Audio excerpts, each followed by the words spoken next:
இந்த வீடியோவில் நம்ம இப்போ ரீசெண்டாக நம்ம தமிழ்நாட்டில் வெளிவந்திருக்க பர்மனெண்ட்டான சென்ட்ரல் கவர்மெண்ட் ஜாப் பற்றி தான் பார்க்க போகிறோம். இந்த ஜாப் பற்றின ஒரு சூப்பரான ஜாப் ஆப்பர்ச்சுனிட்டி. உங்களுக்கு அசிஸ்டன்ட் டைப்பில் 500 வேக்கன்சிஸ் ரெக்ரூட் பண்ண போகிறாங்க. இனிஷியல் சேலரியே பேசிக் பேவே பார்த்திங்கன்னா 36,200 சொல்லியிருக்காங்க. இது இல்லாமல் அலவன்சஸ்லாம் சேர்த்து ஃபஸ்ட்டு மந்த் சேலரியே மினிமம் உங்களுக்கு 53,000க்கு மேலே கிடைக்க நிறைய வாய்ப்புகள் இருக்குது. ஆன்லைன் மூலமாக நீங்கள் விண்ணப்பிச்சுக்கலாம். விண்ணப்பிக்க SC, ST, PWD category, ex serviceman இவங்களுக்கெல்லாம் ஃபீஸே கிடையாது. இவங்க ஃப்ரீயாகவே ஃபார்ம் மட்டும் சப்மிட் பண்ணாலே போதுமானது. பர்மனெண்ட்டான சென்ட்ரல் கவர்மெண்ட் ஜாப் ஆப்பர்ச்சுனிட்டி தான். லாஸ்ட் டேட் உங்களுக்கு ஆகஸ்ட் 7 வரைக்கும் அப்ளை பண்ண டைம் கொடுத்துருக்காங்க. தமிழ்நாட்டில் இருக்க 38 மாவட்டத்தினரும் இந்த போஸ்ட்டுக்கு எலிஜிபிள். இதோட அஃபிஷியல் நோட்டிஃபிகேஷன் அண்ட் எலிஜிபிலிட்டி பற்றின டீட்டெயில்ஸ் இப்போ நான் ப்ரீஃபாக எக்ஸ்பிளைன் பண்ணுறேன். வீடியோவை ஸ்கிப் பண்ணாமல் முழுமையாக பாருங்கள். அதுக்கு முன்னாடி நீங்கள் இப்போ இந்த சேனலுக்குள்ளே முதல் முறையாக வரீங்க அப்படின்னா நம்ம சேனலை சப்ஸ்கிரைப் பண்ணிவிட்டு பெல் சிம்பல் ப்ரெஸ் பண்ணி ஆல்கிற நோட்டிஃபிகேஷனில் செட் பண்ணிக்கிங்க. அப்போ தான் நாங்கள் கொடுக்குற எல்லா கவர்மெண்ட் ஜாப் ஆப்பர்ச்சுனிட்டியும் உங்கள் ஃபோனுக்கே நோட்டிஃபிகேஷனாக கிடைக்கும். இந்த ரெக்ரூட்மெண்ட் ரிலேட்டடான apply link and notification link எல்லாமே இந்த வீடியோவோட டிஸ்கிரிப்ஷன்லையும் ஃபஸ்ட்டு கமெண்ட்லையும் பின் பண்ணியிருக்கேன். செக் பண்ணி பாருங்கள். இந்த வீடியோக்கு ஒரு லைக் கொடுத்துருங்க. நீங்கள் கொடுக்குற லைக் தான் எங்களுக்கு அடுத்தடுத்து வீடியோ போகிறதுக்கான மிகப்பெரிய மோட்டிவேஷனாக இருக்கும். இப்போ வாங்க நம்ம வீடியோக்குள்ளே போகலாம். இதுதான் இந்த ஜாபுக்கான அஃபிஷியல் நோட்டிஃபிகேஷன். இந்த நோட்டிஃபிகேஷன் நமக்கு எங்கேருந்து கொடுத்துருக்காங்க அப்படின்னு பார்த்தீங்கன்னா நேஷனல் இன்சூரன்ஸ் கம்பெனி லிமிடெட், அதாவது NICL அப்படின்னு சொல்லுவோம். ஸோ இதை பார்த்தீங்கன்னா ஒரு அரசு காப்பீட்டுத்துறை தான். ஸோ இங்கேருந்து உங்களுக்கு போஸ்டிங்ஸ் கொடுத்துருக்காங்க. பர்மனெண்ட் போஸ்டிங்ஸ் தான். ஸோ உங்களுக்கு பார்த்தீங்கன்னா 500 அசிஸ்டன்ட் போஸ்ட்டுக்கான அஃபிஷியல் நோட்டிஃபிகேஷன் தான் இது. ஓகேங்களா? ஸோ 500 வேக்கன்சிஸ் உங்களுக்கு ரெக்ரூட் பண்ணுறாங்க. இந்த போஸ்ட்டுக்கு ஆன்லைன் மூலமாக விண்ணப்பிக்க ஜூலை 18 ஆகஸ்ட் 7 வரைக்கும் உங்களுக்கு டைம் கொடுத்துருக்காங்க. இந்த டேட்குள்ளே நீங்கள் ஆன்லைனில் விண்ணப்பிச்சுக்கலாம். இந்த போஸ்ட்டுக்கான அப்ளிகேஷன் ஃபீஸ் பெய்ட் பண்ணுறதுக்கும் உங்களுக்கு ஆகஸ்ட் 7 வரைக்கும் லாஸ்ட் டேட் கொடுத்துருக்காங்க.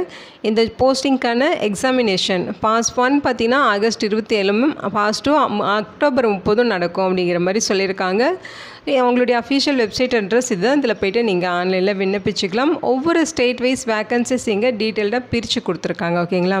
நம்ம தமிழ்நாட்டில் எவ்வளோ வேக்கன்சிஸ் அப்படிங்கிறத இங்கே நம்ம பார்த்துக்கலாம்.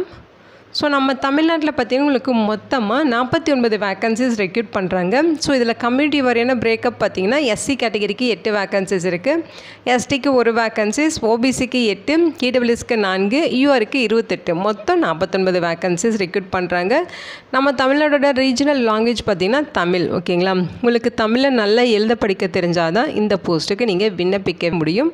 ஸோ இங்கே பார்த்தீங்கன்னா மொத்தமாக 500 வேக்கன்சிஸ் கொடுத்துருக்காங்க. ஓகேங்களா? ஸோ இந்த போஸ்ட்டுக்கு பார்த்தீங்கன்னா ஆல் இந்தியன் சிட்டிசன்ஸ் எலிஜிபிள் தான். இது மத்திய அரசு நிறுவனம். ஸோ மத்திய அரசு வேலைவாய்ப்பு தான் இது. அதனால் நம்ம தமிழ்நாட்டில் இருக்கவங்க மட்டும் இல்லாமல் இந்தியா முழுக்க இருக்க ஆண்கள் பெண்கள் இந்த போஸ்ட்டுக்கு எலிஜிபிள், விண்ணப்பிச்சுக்கலாம். ஏஜ் லிமிட்டை பொறுத்த வரைக்கும் 1/7/2026 அந்த டேட் படி 21 30 வயது வரைக்கும் இருக்கணும் அப்படிங்கிற மாதிரி சொல்லியிருக்காங்க. ஓகேங்களா? 21 30 இயர்ஸ் வரைக்கும் இருக்க மேல் அண்ட் ஃபீமேல் இந்த போஸ்ட்டுக்கு விண்ணப்பிச்சுக்கலாம். ஸோ இதில் பார்த்தீங்கன்னா டேட் ஆஃப் பர்த்தில் உங்களுக்கு டவுட் வரும் அப்படிங்கிற பட்சத்தில் ஜூலை 2 1996 ஜூலை 1 2005 இந்த டேட்குள்ளே நீங்கள் பிறந்திருக்கீங்க அப்படின்னா நீங்கள் இந்த போஸ்ட்டுக்கு எலிஜிபிள் அப்படின்னு சொல்லியிருக்காங்க. ஓகேங்களா? இந்த ஏஜ் லிமிட் இல்லாமல் உங்களுக்கு ஏஜில் ரிலாக்ஸேஷன்ஸ் இருக்குது. எஸ்சி எஸ்டினா 5 இயர்ஸ் ஏஜில் ரிலாக்ஸேஷன் இருக்குது. அவங்க 35 வயது வரைக்கும் இருக்கவங்க விண்ணப்பிச்சுக்கலாம்.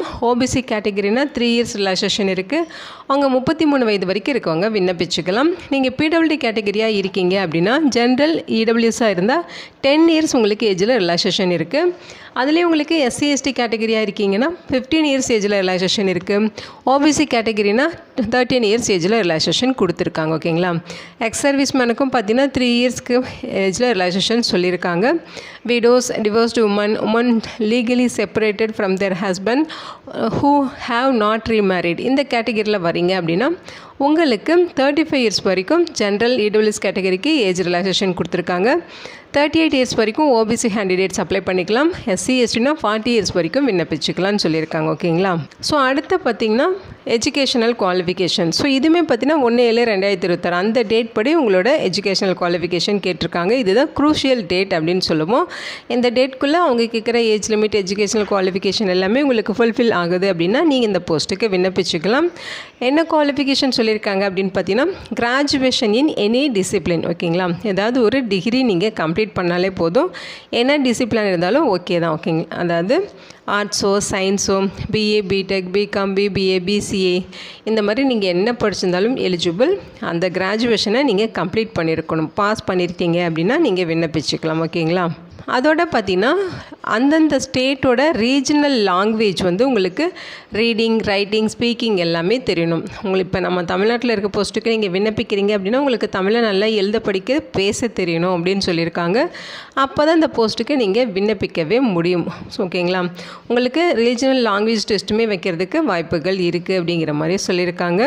இந்த போஸ்ட்டுக்கான எக்ஸாமினேஷனுக்கு பார்த்திங்கன்னா ப்ரீ எக்ஸாமினேஷன் ட்ரைனிங் வந்து ப்ரொவைட் பண்ணுறாங்க. அது ஆன்லைன்லேயே உங்களுக்கு நடக்கும். யாரெல்லாம் எலிஜிபிள் பார்த்தீங்கன்னா SC ST OBC category PWD candidates இந்த ட்ரைனிங்ஸ் வந்து நீங்கள் அப்ளை பண்ணி அட்டன் பண்ணிக்கலாம். ஓகேங்களா, ஸோ அங்கே சொல்லியிருக்க இந்த லிங்க்கில் போய்ட்டு நீங்கள் அந்த ட்ரைனிங் வந்து அப்ளை பண்ணி நீங்கள் வாங்கிக்கலாம். செலெக்ஷன் ப்ராசஸை பொறுத்த வரைக்கும் உங்களுக்கு ப்ரிலிமினரி அண்ட் மெயின் எக்ஸாமினேஷன் சொல்லி 2 எக்ஸாம்ஸ் இருக்கும். அதுக்கப்புறம் உங்களுக்கு ரீஜனல் லாங்குவேஜ் டெஸ்ட் இருக்கும் அப்படிங்கிற மாதிரி சொல்லியிருக்காங்க. ஓகேங்களா, பாஸ் 1 பார்த்திங்கன்னா ப்ரிலிமினரி எக்ஸாமினேஷன், இது சிபிடி அதாவது ஆன்லைன் எக்ஸாமாக இருக்கும் அப்படிங்கிற மாதிரி சொல்லியிருக்காங்க. இதில் multiple choice objective type questions இருக்கும். 100 மார்க்குக்கு எக்ஸாம் நடக்கும். 1 hour எக்ஸாம் நடக்கும். ஓகேங்களா, இதில் 3 செக்ஷன்ஸ் இருக்குது அப்படிங்கிற மாதிரி சொல்லியிருக்காங்க. இங்கிலீஷ் லாங்குவேஜ் பார்த்திங்கன்னா 30 கொஸ்டின்ஸ், ரீசனிங் அபிலிட்டியில் 35, குவான்டிடேட்டிவ் ஆப்டிடியூடில் 35ன்னு சொல்லி மொத்தம் 100 கொஸ்டின்ஸ் 100 மார்க்குக்கு 60 நிமிடங்கள் எக்ஸாம் நடக்கும். Question paper English and Hindi லாங்குவேஜஸில் தான் இருக்கும். அடுத்து மெயின்ஸ் எக்ஸாமினேஷன். ஸோ இதுவுமே ஆன்லைன் எக்ஸாம் தான் சொல்லியிருக்காங்க. ஸோ இந்த போஸ்ட்டுக்கும் பார்த்திங்கன்னா மல்டிபிள் சாய்ஸ் டைப் கொஸ்டின்ஸ் தான் இருக்கும். 200 மார்க்குக்கு கொஸ்டின்ஸ் இருக்கும். 200 கொஸ்டின்ஸ் 200 மார்க்குக்கு இருக்கும். 120 நிமிடங்கள் எக்ஸாம் நடக்கும். அதாவது 2 மணி நேரம் எக்ஸாம் நடக்கும்னு சொல்லியிருக்காங்க. 5 செக்ஷன்ஸ் இருக்கும். அந்த 5 செக்ஷன்ஸ் பார்த்திங்கன்னா டெஸ்ட் ஆஃப் ரீசனிங், இதில் உங்களுக்கு 40 questions, test of English knowledge 40 questions, test of numerical எபிலிட்டியில் 40, டெஸ்ட் ஆஃப் ஜென்ரல் அவேர்னஸில் 40, டெஸ்ட் ஆஃப் கம்ப்யூட்டர் நாலேஜ் ரிலேட்டடாக 40ன்னு சொல்லி உங்களுக்கு 200 கொஸ்டின்ஸ் 200 மார்க் இருக்கும். 2 மணி நேரம் எக்ஸாம் நடக்கும். இங்கிலீஷ் ஹிந்தி லாங்குவேஜஸில் தான் உங்களுக்கு கொஸ்டின்ஸ் இருக்கும். ஓகேங்களா, ஸோ பாஸ் 1 பாஸ் 2 இந்த 2 எக்ஸாம்லேயும் ஷார்ட் லிஸ்ட் ஆகுறீங்க அப்படின்னா உங்களுக்கு ரீஜனல் லாங்குவேஜ் டெஸ்ட்டுக்கு கூப்பிடுவாங்க. ஸோ நீங்கள் எக்ஸாமுக்கு போகிறப்ப வேலிடான கால் லெட்டர் இருக்கணும். அதேமாதிரி ஃபோட்டோ ஐடென்டிட்டி ப்ரூஃப் வந்து ஒரிஜினல் இருக்கணும். அதோட ஜெராக்ஸ் காப்பியும் எடுக்கணும். இதெல்லாம் எடுத்துகிட்டு தான் நீங்கள் எக்ஸாம் வந்து அட்டன் பண்ணணும்னு சொல்லியிருக்காங்க. நீங்கள் ரீஜனல் லாங்குவேஜ் டெஸ்ட்டுக்கு போகிறப்ப டாக்குமெண்ட்ஸ் வெரிஃபிகேஷன் இருக்கும். அப்போ நீங்கள் என்னென்ன டாக்குமெண்ட்ஸ் எடுத்துகிட்டு போகணுங்கிற லிஸ்ட்டோட்டு தான் இது இங்கே கொடுத்துருக்காங்க பாருங்கள். ஸோ உங்களோட originals and self attested photo copies எல்லாமே எடுத்துகிட்டு போகணுன்னு சொல்லியிருக்காங்க. ஸோ அது என்னென்ன டாக்குமெண்ட்ஸ் பார்த்தீங்கன்னா ரீஜனல் லாங்குவேஜ் டெஸ்ட்டுக்கான கால் லெட்டர் எடுத்துகிட்டு போகணும், print out online application print out எடுத்துகிட்டு போகணும், டேட்டா பர்த்துக்கான proof, educational qualification proof, ID proof, mark sheets, கிராஜுவேஷன்ஸ்க்கான மார்க் ஷீட்னு சொல்லி எல்லா டாக்குமெண்ட்ஸ் எடுத்துக்கணும். கம்யூனிட்டி சர்டிஃபிகேட் இருக்கணும். ஸோ இந்த மாதிரி அவங்க சொல்லியிருக்க இந்த டாக்குமெண்ட்ஸ் எல்லாமே நீங்கள் எடுத்துகிட்டு டைரெக்டாக ரீஜனல் லாங்குவேஜ் டெஸ்ட் வந்து அட்டன் பண்ணணும். ஓகேங்களா, எக்ஸாமினேஷன் சென்டர்ஸ் பொறுத்த வரைக்கும் நம்ம தமிழ்நாட்டில் உங்களுக்கு ப்ரிலிமினரி எக்ஸாமினேஷனுக்கு நிறையவே சென்டர்ஸ் கொடுத்துருக்காங்க. ஸோ இது பார்த்திங்கன்னா நம்ம தமிழ்நாட்டில் இங்கே கொடுத்துருக்காங்க பாருங்கள். சென்னை, கோயம்புத்தூர், ஈரோடு, காஞ்சிபுரம், கன்னியாகுமரி அல்லது நாகர்கோவில், மதுரை, நாமக்கல், தஞ்சாவூர், திருச்சிராப்பள்ளி, திருநெல்வேலி, திருப்பூர், வெள்ளூர், விருதுநகர் இங்கெல்லாம் நீங்கள் வந்து இதோட எக்ஸாம்ஸ் வந்து அட்டன் பண்ணிக்கலாம். மெயின்ஸ் எக்ஸாமினேஷன் உங்களுக்கு சென்னையில் தான் நடக்கும். ஓகேங்களா, அதையுமே இங்கே மென்ஷன் பண்ணியிருக்காங்க. அப்ளிகேஷன் ஃபீஸஸை பொறுத்த வரைக்கும் SC ST PWD category ex serviceman இவங்களுக்கெல்லாம் ஃபீஸ் கிடையாது.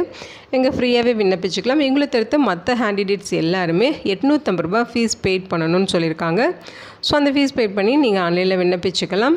இங்கே எப்படி அப்ளை பண்ணுங்கிற இன்ஸ்ட்ரக்ஷன் நீங்கள் கொடுத்துருக்காங்க. ஆகஸ்ட் 7ஆம் தேதி வரைக்கும் நீங்கள் அப்ளை பண்ணிக்கலாம். அதில் ஃபஸ்ட்டு உங்களுக்கு அப்ளிகேஷன் ரெஜிஸ்ட்ரேஷனுங்கிற ஸ்டெப் இருக்கும். அப்புறம் ஃபீஸ் பே பண்ணணும். அதுக்கப்புறம் பார்த்திங்கன்னா டாக்குமெண்ட்ஸ் ஸ்கேன் பண்ணி அப்லோட் பண்ணணும். ஸோ இந்த மாதிரி டீட்டெயில்ஸ்லாம் கொடுத்துருக்காங்க. நீங்கள் ஆன்லைனில் அப்ளை பண்ணுறப்ப என்னென்ன டாக்குமெண்ட்ஸ் அப்லோட் பண்ணணும், அதோட ஃபைல் சைஸ் இதெல்லாமே கொடுத்துருக்காங்க பாருங்கள். ஃபோட்டோகிராஃபர், சிக்னேச்சர், லெஃப்ட் தம் இம்ப்ரெஷன், ஹேண்ட் ரிட்டன் டிக்ளரேஷன், அதேமாதிரி தேவையான டாக்குமெண்ட்ஸ் எல்லாமே நீங்கள் அப்லோட் பண்ணுற மாதிரி இருக்கும். அவங்க கொடுத்துருக்க இந்த லிங்க்கில் போய்ட்டு தான் நீங்கள் அப்ளை பண்ணணும். ஓகேங்களா, சேலரியை பொறுத்த வரைக்கும் பர் மந்த்துக்கு உங்களுக்கு 36,290 ரூபா பேசிக் பே. இது இல்லாமல் அலவன்சஸ்லாம் இருக்கும். அலவன்சஸ்லாம் சேர்த்து உங்களுக்கு ஃபஸ்ட்டு மந்த் சேலரி 53,000 இருக்கும் அப்படிங்கிற மாதிரி இங்கே சொல்லியிருக்காங்க. இங்கே ஜென்ரல் இன்ஃபர்மேஷன் கொடுத்துருக்காங்க, செக் பண்ணி பாருங்கள். இதோட லிங்க் டீட்டெயில்ஸ் எல்லாமே இந்த வீடியோட டிஸ்கிரிப்ஷன்லையும் ஃபஸ்ட்டு கமெண்ட்லையும் பின் பண்ணியிருக்கேன், செக் பண்ணி பாருங்கள். இந்த வீடியோக்கு ஒரு லைக் கொடுத்துருங்க. இந்த வீடியோ உங்களுக்கு யூஸ்ஃபுல்லாக இருக்குன்னு நினைக்கிறேன். உங்கள் ஃப்ரெண்ட்ஸ் அண்ட் ரிலேட்டிவ் அப்படின்னு சொல்லி நிறைய பேருக்கு இதை ஷேர் பண்ணுங்கள். இந்த போஸ்ட்டுக்கு விண்ணப்பிக்க இன்ட்ரெஸ்ட் இருக்கவங்க விண்ணப்பிச்சுக்கோங்க. Thank you so much and bye.